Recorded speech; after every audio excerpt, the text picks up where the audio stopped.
Hello everyone, peace of Christ to all. In this video, we will continue what we said in part 1 regarding the amazing intelligence of Allah. As we said, that the best way to know if Allah is a God, let us examine the intelligence of this God. If this God have a very little intelligence, here is very simple. Actually, I encourage everybody to read this story in the Quran. You can go to any Muslim translation, which all is false. This is why I encourage you to read actually some better translations, like translation of Osama Dakdok. But to go to the story directly, you go to verse number 30, where we see Allah here is saying He is going to create someone to inherit the earth. And then the angels, they object to that. They said, you are going to create someone, he will do mischief, and this is not good, etc. So Allah, He wanted to prove to them that they know not what He know, which means they are wrong about Adam, he would do mischief. But all of us, we know that Adam, he did mischief, which means proving that the angels were right and Allah is wrong. And this alone is enough to prove that the Quran is a false book. Allah wanted to prove that He is the true God by teaching Adam all the names, and He present those things in front of them, which mean the angels. And then He said to them, tell me the names of those things if you are right. If you are right about what? If you are right about the accusation against Adam. So the angels, they said, Allah, we do not know the names of those things. You must be the only God because you are the only one who knows. Which is very funny, because if I name the things and you do not know what I gave things the name, that does not prove that I'm God and doesn't prove you to be a fool, because if the angels did the same, and then what about Allah says to the angel the opposite? Go and name things and ask me for their names, which means can tell you what you have in your head. That will prove that Allah is God, not me calling things names and then I ask you, do you know the names of those things? You say, no, sir, I do not, sir.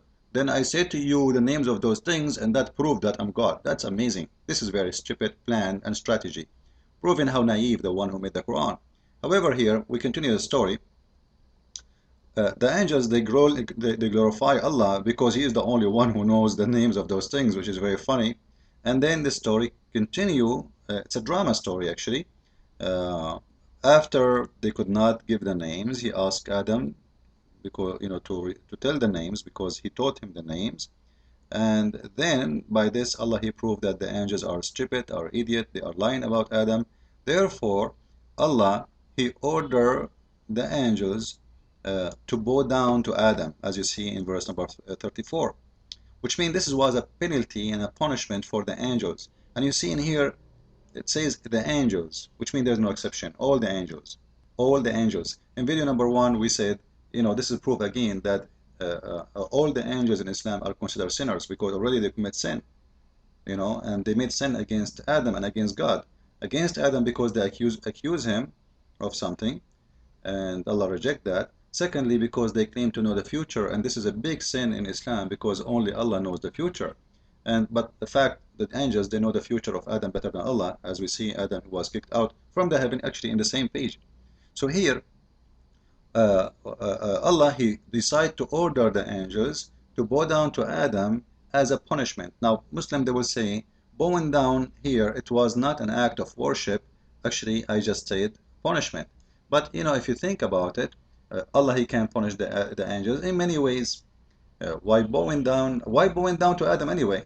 They should bow down to Him because they claim to know the future, and this is sin because only Allah knows, supposedly, right? And this is what the Muslim says, only Allah knows, brother. So He decided to punish them by making them bowing down to Adam. And then the Muslims, they say that Islam, we don't do shirk, which means worshipping God with God.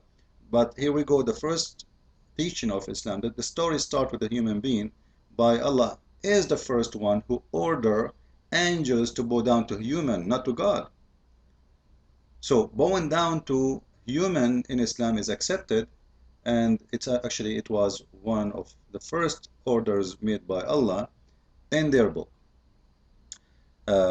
regarding a human being. Then the story here proving again that Allah, He cannot, or the one who made the Quran is not intelligent at all, when He say that He ordered all the angels, as we see here, all of them they obey except Iblis.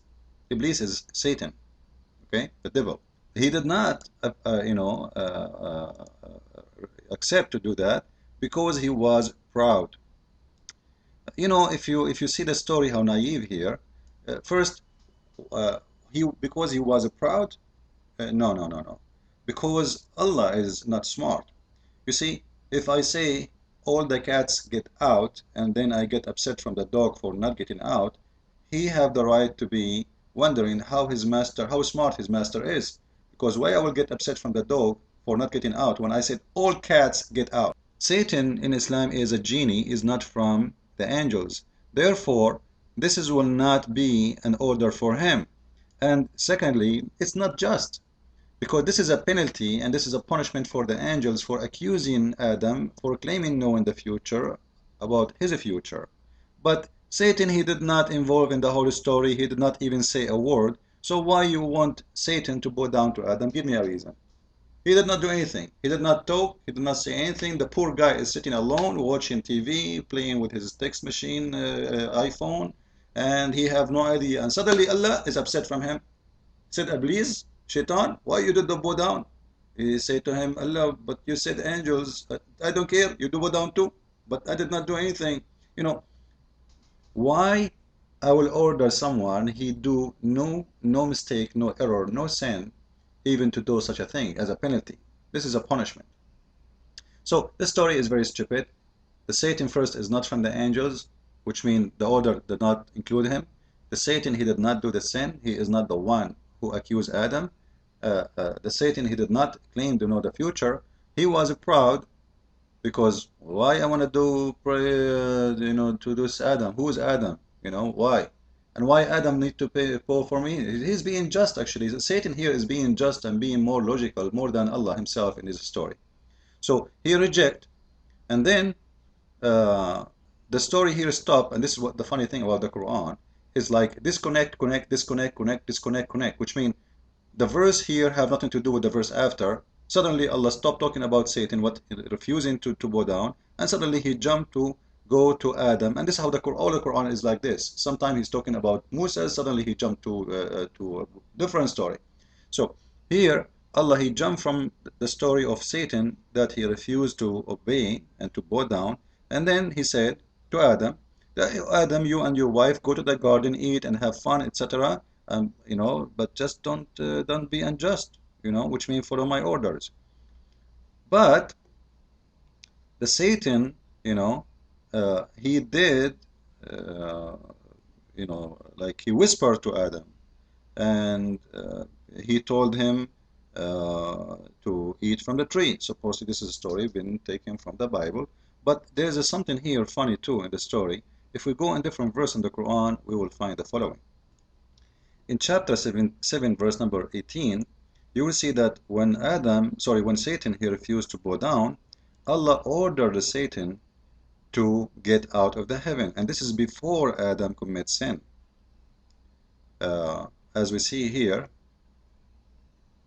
in the verse, okay, it's the same story. Actually, the Quran is a very funny book. The same story repeated in many places because simply this is an empty book. If we take the same story from the book, that will shrink the Quran, and this is for every other story.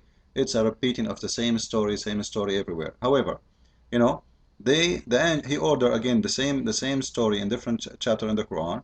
Allah ordered the angels to bow down, except Satan he refused, and then because Satan he refused, Allah he ordered him to get down. If you compare between the two chapters, you will see the difference, which means the one is saying the story is missing a part of it, very important part. Like here,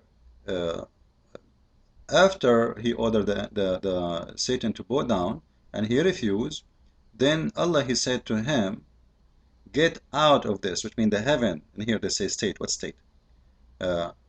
And whoever follow you is going to be in fire, hell, fill in hell, whatever, So Allah he ordered Satan to get out of heaven, and after that, look with me, after that he said to Adam, go you and your wife and live in the garden.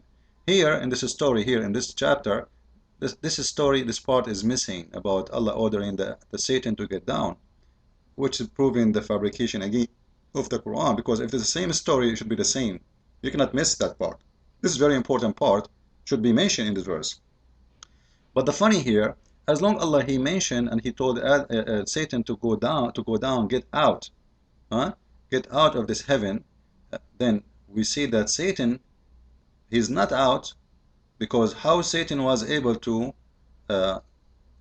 speak to Adam and tell him about doing sin? The story doesn't make sense again. Because how he did call him, how he spoke to him, like when God he says to Satan, get out of heaven, that means Satan cannot get in. And actually, this is what the Quran is saying in different verses and in many places. Let me show you. If we go to chapter 37 and read verse number, you can start from verse number 5 if you want. You will see here in the story how funny it is. Allah is saying clearly that he reserved the heaven from any intruder, anyone he would try to get in. And if anyone try to get in, Allah is going to shoot him with a flame or a star, all right, or a shooting star. As you see here, and there is he guard the sky, he created the sky, and he guard the sky by safeguards against every rebellious shaitan, which means exactly this safeguard is his work is, or the angels, their job is to keep Satan away from heaven. And if he try to get close, they shoot him, okay, with flame shooting stars, which is mentioned in many verses in the Quran. So Satan, he cannot get in again after he get out, because simply Allah he have defense system and there is no way for him to get in heaven again. So how here the story is coming the opposite. After Allah he told him to get down, all right, get out of it, out of this heaven, Satan is whispering to Adam again and telling him to commit sin. The story again is broken, doesn't make sense, it's very stupid. The one who made this chapter, he forgot what he said in different chapter, which is showing contradiction, which is proving how idiot the one who created those verses. But the story continue, and the story is not over yet. Now, by the way, somebody might say to me, where it says that Allah, he created Adam in heaven. Let me show you. Because you might say, oh, how would it prove that Adam is in heaven? Oh, it says to him here, live in the garden. In the Bible, the garden is in earth. In Islam, it's not. Let me show you, sir. We can see the proof actually in many verses of the Quran, but I will show you just some of them. You can take your notes. Chapter 2, verse number 36, chapter 2, verse number 38, and chapter 7, verse number 24. So let us take the first one, and let us see what this does it say really that get down, which means it's in heaven, it's in the sky, it's not on the earth. Because if in the earth, you will not say to them get down, right? They are already down. So here, we said, go forth from this state. Go forth. This is a false translation. This is Shakir, I think. Let us prove to you that this is a false translation because it says get down, not go forth. Let us show you. Unbelievable how they lie in the translation. So this is Shakir, absolutely false. Let us go to Yusuf Ali. All right. So Satan, he made them commit the sin. So Allah, he said, we get you down from all from here. Get where? Get down. So in Shakir translation, it's get out. What get out doesn't say that. It says uhbutu. Uhbutu in Arabic means get down. So they are above in heaven and they are getting down. Let's continue. You can go to any interpretation, and this is not my interpretation, this is the Muslim interpretation, this is Ibn Abbas. You will see it says clearly, go down from heaven.